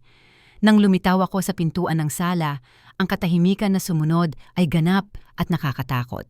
Si Raquel ang unang nakakita sa akin. Namutla ng husto ang kanyang mukha at sumigaw siya na malamang ay umalingaw-ngaw sa buong kapitbahayan. Diyos ko, hindi maaari. Tumayo si Javier mula sa armchair nang napakabilis na natapon niya ang lahat ng dokumento sa sahig. Ang kanyang mga mata ay nanlalaki na akala ko ay lalabas na sa kanilang mga socket. Ma, pero patay ka na. Nagsimulang umiyak ng malakas si Patricia, hindi sa tuwa na makita akong buhay, kundi malinaw na sa takot. Multo yan, namatay na si Lydia, nakita naming lahat ang death certificate. Si Alvin ay nanatiling ganap na hindi gumagalaw na parabang naging bato. Nakabukas ang kanyang bibig pero walang tunog na lumalabas. Hello mahal kong pamilya, sabi ko sa pinakamahinahong boses na kaya kong gawin. Sana'y hindi ako nakakaistorbo sa isang mahalagang bagay. Pumasok si Maria Elena sa likod ko kasama ang kanyang mga kamera. Magandang hapon. Ako si Maria Elena Vargas mula sa Channel 7 News at live naming ibinobroadcast ang maaaring maging pinaka-nakakagulat na kwento ng taon. Anong nangyayari dito? Sigaw ni Javier. Sa wakas ay nakapagsalita na, kahit na ang kanyang boses ay ganap na hysterical. Anong nangyayari, mahal kong anak? Sagot ko, dahan-dahang naglalakad sa gitna ng silid. Bumalik ako mula sa mga patay para personal na marinig kung paano ninyo pinaplano na paghatian ang aking mana. Pero ang ospital, ang death certificate, na-cremate ka, utal ni Raquel, halatang nanginginig. Oo, ang cremation. Ngumiti ako ng may kasiyahan. Nakakatuwang binanggit mo yan, Raquel, lalo na't kayo ang nagdesisyon na i-cremate ng walang lamay dahil mas mura at mas mabilis. 'Di ba? Perpektong nakuha ng mga kamera ang itsura ng takot sa kanyang mukha nang mapagtanto niyang alam ko eksakto ang kanilang sinabi. Mrs. Monroe, sabat ni Maria Elena, maaari mo bang ipaliwanag sa aming mga manonood kung ano ang nagtulak sa iyo na ipeke ang iyong kamatayan? Humarap ako sa mga kamera. Alam na libu-libong tao ang nanonood sa komprontasyong ito sa real time. Nagtulak sa akin na ipeke ang aking kamatayan ay ang matuklasan na ang sarili kong pamilya ay nagplanong patayin ako para makuha ang aking mana. Kasinungalingan yan, sigaw ni Javier, pero ang kanyang boses ay mas desperado kaysa sa galit. Kasinungalingan? Tanong ko ng mahinahon. Ibig mo bang sabihin, mga kasinungalingan na tulad nito? Inilabas ko ang aking telepono at pinatugtog ang recording ng usapan na narinig ko sa kanyang kotse. Napuno ang silid ng boses nila ni Raquel, pinag-uusapan ang mga detalye ng planong pagpatay sa akin. Siguradong sigurado ka ba na walang maghihinala kapag nangyari na yon? Perpekto ang plano. Magkakaroon si Mama ng isang napaka-natural at kapanipaniwalang aksidente. Habang nagpapatuloy ang recording, nakita kong nagbago ang mga mukha ng aking pamilya mula sa gulat hanggang sa purong takot. Nagsimulang umiyak ng walang tigil si Raquel, pero hindi ito luha ng pagsisisi, kundi ng panic habang napagtatanto niyang nabisto na sila. Peke ang recording na yan, desperadong sigaw ni Patricia. May gumawa niyan, baliw si Lydia. Peke? Tanong ko at inilabas ang isa pang telepono. At paano itong isa pang usapan, Patricia? Yung usapan ninyo ni Raquel sa cafe kahapon kung saan sinabi mong perpektong plano ni Alvin. Pinatugtog ko ang pangalawang recording kung saan hayagang sinasabi ni Patricia kung paano nila hinihintay ang aking kamatayan sa loob ng maraming taon at kung paanong walang sino man ang maghihinala. Sa wakas ay nagsalita si Alvin sa nanginginig na boses. Lydia, ito ay isang malaking hindi pagkakaunawaan. Hindi namin kailanman gagawin ang ganyang bagay. Hindi pagkakaunawaan? Mapait akong tumawa. Hindi rin ba pagkakaunawaan na narito kayong lahat sa bahay ko kahapon, pinaghahatian ang aking mga gamit na parang mga buwitre? Hindi ba pagkakaunawaan na tumawag na si Javier sa insurance company para kunin ang aking life insurance policy? Itinutok ni Maria Elena ang mikropono direkta kay Javier. Mr. Ruiz, paano mo maipapaliwanag ang mga recording na ito kung saan malinaw na naririnig na pinaplano mo ang kamatayan ng iyong ina? Labis na pinagpapawisan si Javier at nanginginig ang kanyang mga kamay. Kami, ito'y isang sabwatan. May sumisira sa aming pamilya. Isang sabwatan? Sabat ko. Tulad ng sabwatan ninyong apat na patayin ako? Tulad ng sabwatan kung saan nagkasundo kayong bigyan sina Alvin at Patricia ng isang kapat ng aking mana kapalit ng kanilang pakikipagsabwatan? Sa sandaling iyon, lumapit ang isa sa mga pulis. Javier Ruiz, Raquel Ali, Alvin Monroe at Patricia Taylor, kayo ay inaaresto sa salang conspiracy to commit murder. Hindi! Sigaw ni Raquel. Hindi ito pwedeng mangyari. Patay siya. Nakita namin siyang mamatay. Hindi ninyo ako nakitang mamatay, sagot ko ng may kasiyahan. Nakita ninyo akong umarte at mukhang mas magaling pa akong umarte kaysa sa pagpapanggap ninyong mahal ninyo ako. Habang sinisimulang pusasan ng mga opisyal ang aking pamilya, nagpatuloy si Maria Elena sa live na panayam. Mrs. Monroe, ano ang pakiramdam na harapin ang mga taong nagplanong pumatay sa iyo? Pakiramdam ko ito ay hustisya, sagot ko, diretsong nakatingin sa mga kamera. Sa loob ng 35 taon, isinakripisyo ko ang lahat para sa aking anak. Nagtrabaho ako ng 14 na oras sa isang araw, ibinenta ang aking mga alahas, isinuko ang sarili kong buhay para mabigyan siya ng edukasyon at mga oportunidad na kailangan niya. At ito ang isinukli niya sa akin, ang planuhin ang aking kamatayan para sa pera. Si Javier, na may posas na sa mga kamay, ay tumingin sa akin na may halong galit at desperasyon. "Ma, please, nagkakamali lang to. Mahal kita. Lagi kitang minahal." "Mahal mo ako?" tanong ko sa basag pero malakas na boses. "Minamahal mo ba ang isang taong pinaplano mong patayin para sa $200,000? Minamahal mo ba ang isang taong ipinagdiriwang mo ang pagkamatay nang hindi man lang nag-organisa ng isang marangal na libing?" "Hindi totoo yan." "Manahimik ka." Sigaw ko na may lakas na hindi ko alam na mayroon ako. "Hindi na ako makikinig sa anumang kasinungalingan mula sa bibig mo. Narinig ko lahat, Javier. Narinig ko kung paano mo pinlano ang aksidente ko. Narinig ko kung paano kayo nagtawanan sa aking pagkamatay. Narinig ko kung paano sinabi ni Patricia na nagulat siya na ang tagal kong mamatay. Narinig ko kung paano ninyo pinaghatian ang pera ko bago pa man lumamig ang aking katawan." Sa wakas ay nagsimulang tumulo ang mga luha sa aking mga mata, pero hindi ito luha ng kalungkutan. Ito ay luha ng kalayaan. "Maria Elena," sabi ko lumingon sa reporter, "gusto kong malaman ng buong syudad na ang pamilya ay hindi laging ang kadugo mo. Ang tunay na pamilya ay ang nagmamahal sa iyo ng walang kondisyon, ang nag-aalaga sa iyo kapag mahina ka, ang nagluluksa sa iyong kamatayan sa halip na ipagdiwang ang iyong mana." Habang inilalabas ng mga opisyal ang aking anak, manugang, kapatid at hipag, sumigaw si Javier sa akin mula sa pinto. "Hindi pa tapos to, ma. Lalabanan namin to sa korte." "Hindi, Javier," sagot ko na may kalmadong nagulat sa akin. "Natapos ito noong araw na nagpasya kang mas mababa ang halaga ng iyong ina kaysa sa pera. Ngayon, haharapin mo ang mga kahihinatnan ng iyong mga ginawa." Nang sa wakas ay tumahimik ang bahay, tinapos ni Maria Elena ang live na panayam. Ito ay isa sa mga pinakapambihirang kwento na aking na-cover sa aking 20 taon sa pamamahayag. Isang ina na nagpeke ng kanyang kamatayan para ilantad ang pamilyang nagplanong pumatay sa kanya. Mula rito, si Maria Elena Vargas, Channel 7 News.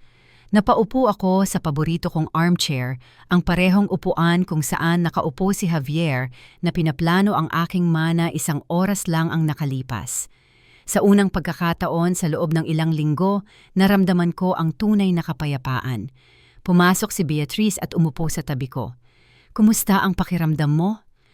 "Parang sa wakas ay nagising na ako sa pinakamasamang bangungot ng buhay ko," sagot ko. "At para bang ang tunay na Lydia Monroe ay kababalik lang mula sa mga patay." Ang mga buwan na sumunod sa aking pagkabuhay muli ay parang pamumuhay sa isang ganap na bagong mundo. Naging viral ang kwento sa loob ng ilang oras at hindi lang lokal. Sakop ng mga media outlets sa buong bansa ang tinawag ng mga mamamahayag na pinaka-perpektong paghihiganti ng pamilya sa modernong kasaysayan. Hindi tumitigil sa pagring ang aking telepono. Gusto ng mga TV producer na gumawa ng mga dokumentaryo. Gusto ng mga manunulat ang mga karapatan sa libro. At kahit isang kumpanya sa Hollywood ay nakipag-ugnayan sa akin para gumawa ng pelikula. Pero ang pinakamahalaga para sa akin ay sa wakas. Pagkatapos ng mga dekada ng tahimik na sakripisyo, alam na ng buong mundo ang aking kwento. Sumabog ang social media sa mga mensahe ng suporta. Libu-libong babae ang nagbahagi ng kanilang sariling kwento ng sakripisyo ng ina, ng mga walang utang na loob na pamilya, ng mga anak na nag-abandona sa kanila matapos matanggap ang lahat. Naging nang hindi ko sinasadya ang boses ng lahat ng ina na ibinigay ang lahat para sa kanilang mga pamilya para lang pagtaksilan sa huli. Ang proseso ng legal ay mas mabilis kaysa sa inaasahan.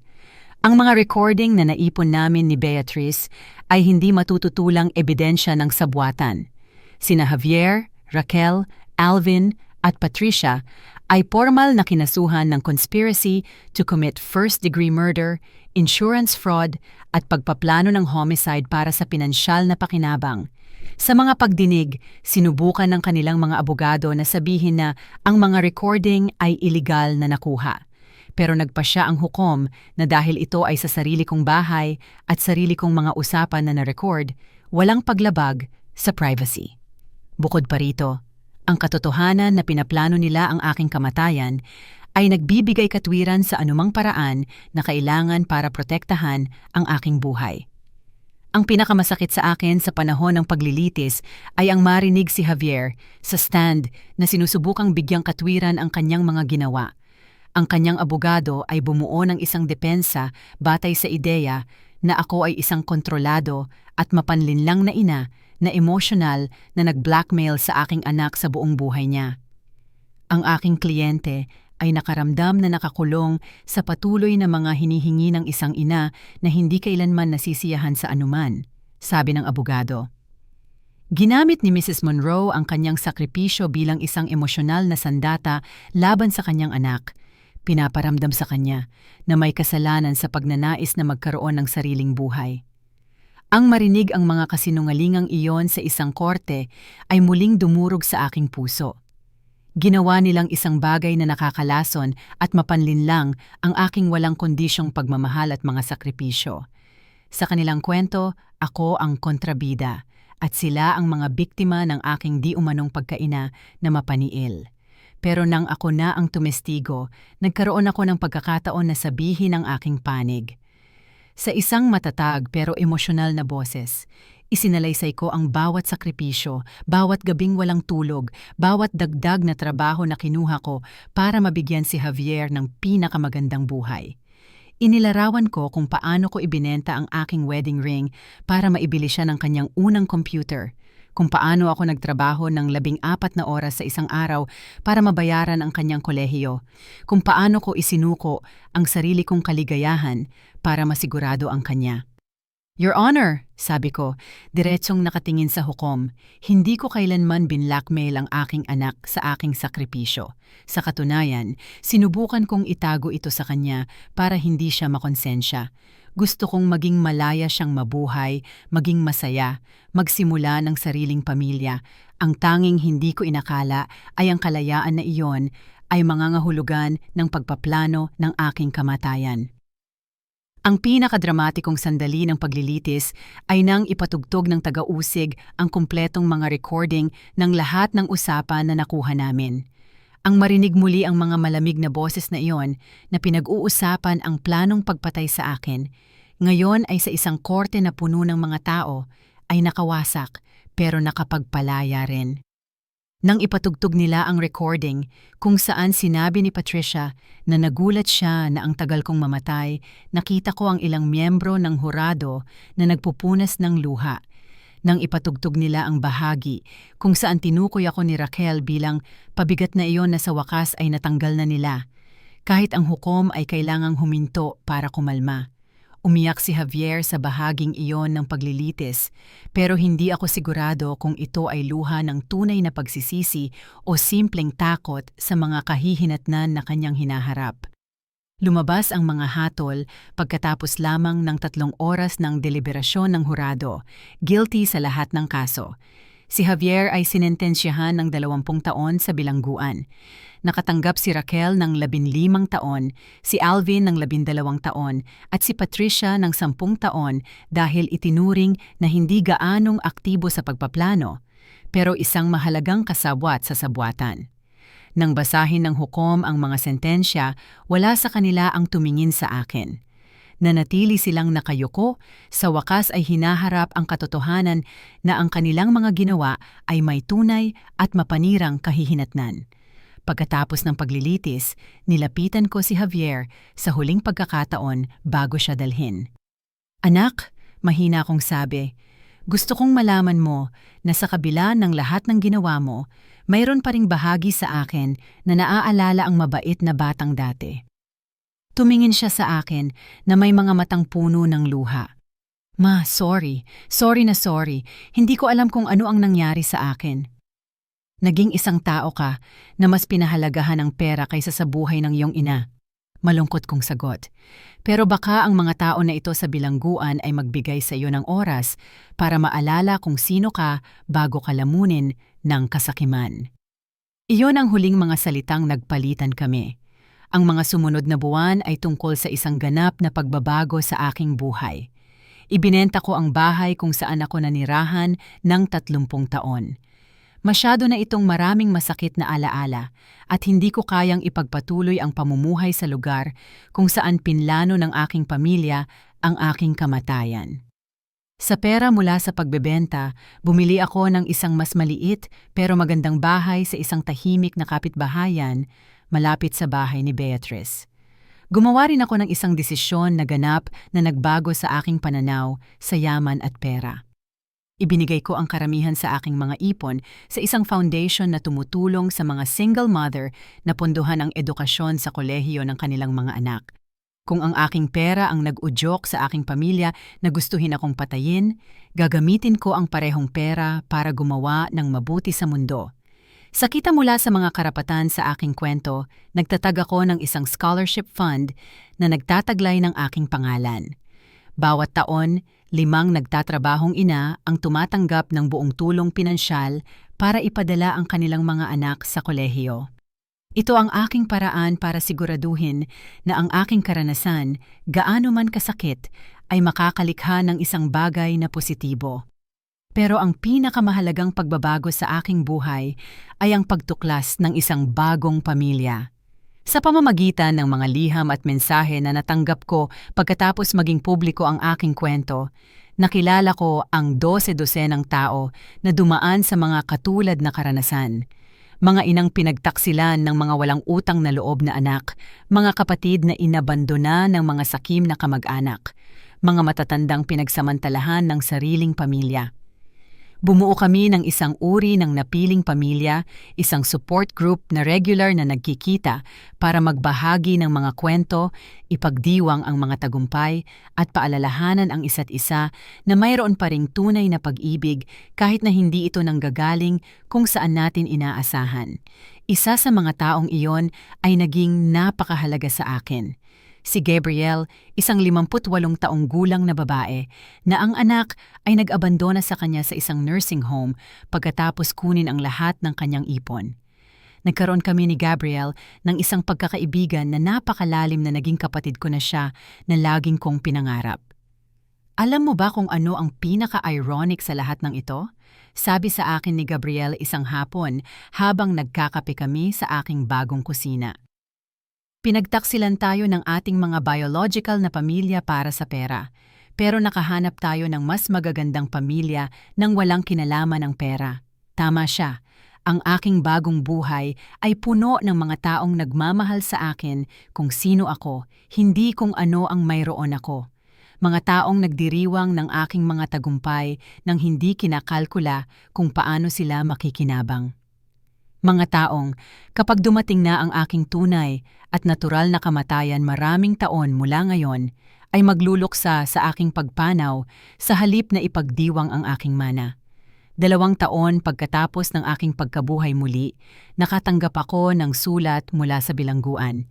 Galing ito kay Javier. Sa 4 na pahinang sulat kamay, humingi siya ng tawad na may mga salitang tunog na tunay sa unang pagkakataon sa loob ng maraming taon. Ikinuwento niya sa akin ang therapy na kanyang tinatanggap sa bilangguan, kung paano niya sa wakas nauunawaan ang bigat ng kanyang pagtataksil, kung paano niya ginugugol ang kanyang mga gabi sa pag-alala sa lahat ng sakripisyo na ginawa ko para sa kanya. Ma, isinulat niya sa huling pahina. Alam kong hindi ko na maibabalik ang nagawa ko. Alam kong nararapat ako rito at alam kong maaaring hindi mo ako mapatawad.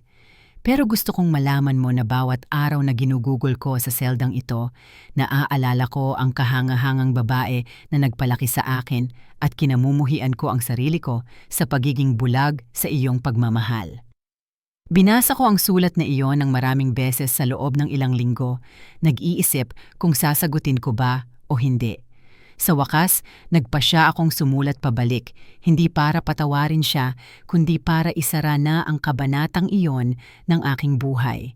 Javier, isinulat ko, tinatanggap ko ang iyong paghingi ng tawad dahil naniniwala akong tapat ito, pero ang pagpapatawad ay isang bagay na kailangan mong paghirapan sa loob ng maraming taon. Marahil sa buong buhay mo, ang batang pinalaki ko ay nakalibing sa ilalim ng lalaking nagplanong pumatay sa akin, at ikaw lang ang makakapagpasya kung sulit siyang hukayin. Hindi na ako nakatanggap ng sagot sa sulat na iyon, at ayos lang. Ngayon, sa edad na 65, masasabi kong mas masaya ako kaysa sa mga nakaraang dekada. Ang aking bahay ay puno ng tawanan ng aking napiling pamilya. Ang aking mga araw ay abala sa makabuluhang voluntaryong gawain, at ang aking mga gabi ay puno ng tunay na kapayapaan. Minsan tinatanong ako ng mga tao kung nagsisisi ba ako sa pagpeke ng aking kamatayan. Kung hindi ba mas maganda na harapin ang aking pamilya sa isang hindi gaanong dramatikong paraan? Ang sagot ko ay laging pareho. Pinili nilang pagtaksilan ako sa pinakadramatikong paraan, sa pamamagitan ng pagpaplano ng aking pagpatay. Pinili ko lang na ipagtanggol ang sarili ko gamit ang kanilang sariling gamot.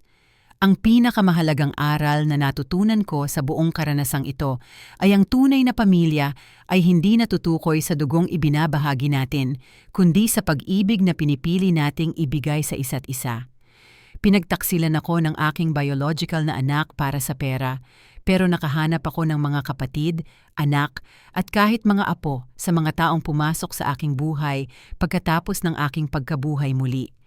Natutunan ko rin na hindi pa huli ang lahat para magsimula muli. Sa edad na 62, kung kailan iniisip ng karamihan na tapos na ang kanilang buhay, nagkaroon ako ng pagkakataon na ganap na muling isilang. Hindi ko lang pineke ang aking kamatayan, pineke ko ang aking muling pagsilang. At sa wakas, natutunan ko na ang hustisya minsan ay dumarating sa mga hindi inaasahang paraan. Hindi isang hukom o isang hurado ang talagang nagparusa sa aking pamilya sa kanilang pagtataksil. Ito ay ang katotohanan na inilantad sa publiko ang sumira sa kanila. Ang perang handa nilang ipapatay sa akin ay naging bayad sa mga abogadong hindi sila nailigtas. Ngayong gabi, habang isinusulat ko ang mga huling linyang ito ng aking kwento, tumitingin ako sa bintana ng aking bagong bahay sa isang hardin na itinanim ko gamit ang sarili kong mga kamay. Ang mga bulaklak na itinanim ko ay magandang namumulaklak, pinapakain hindi ng kapaitan ng nakaraan, kundi ng pag-asa sa hinaharap. Ako si Lydia Monroe. 65 taong gulang na ako, at ito ang kwento kung paano ako namatay para tunay na mabuhay. Kung mayroong ina na nagbabasa nito na nakakaramdam ng pagtataksil mula sa pamilyang isinakripisyo niya ang lahat para mabuo, gusto kong malaman mo na hindi pa huli ang lahat para mahanap ang pag-ibig na tunay mong nararapat. Dahil sa huli, ang tunay na pamilya ay hindi ang nagbibigay sa atin ng buhay, kundi ang nagpapahalaga dito. Nagustuhan mo ba ang kwento ko? At mula saang syudad ka nakikinig? Magkita-kita tayo sa mga komento. Kung nagustuhan mo ang kwento, maaari mo akong suportahan sa pamamagitan ng pagpapadala ng super thanks para makapagpatuloy akong magdala ng mas maraming kwentong tulad nito. Maraming salamat sa iyong matamis na suporta. Hinihintay ko ang iyong mga komento sa kwento. Sa screen, makikita mo ang 2 bagong kwento ng buhay na lubos kong inirerekomenda. Marami pang iba sa aking channel. Huwag kalimutang mag-subscribe. Magkita-kita tayo sa susunod na kwento ng buhay ng may pagmamahal at paggalang.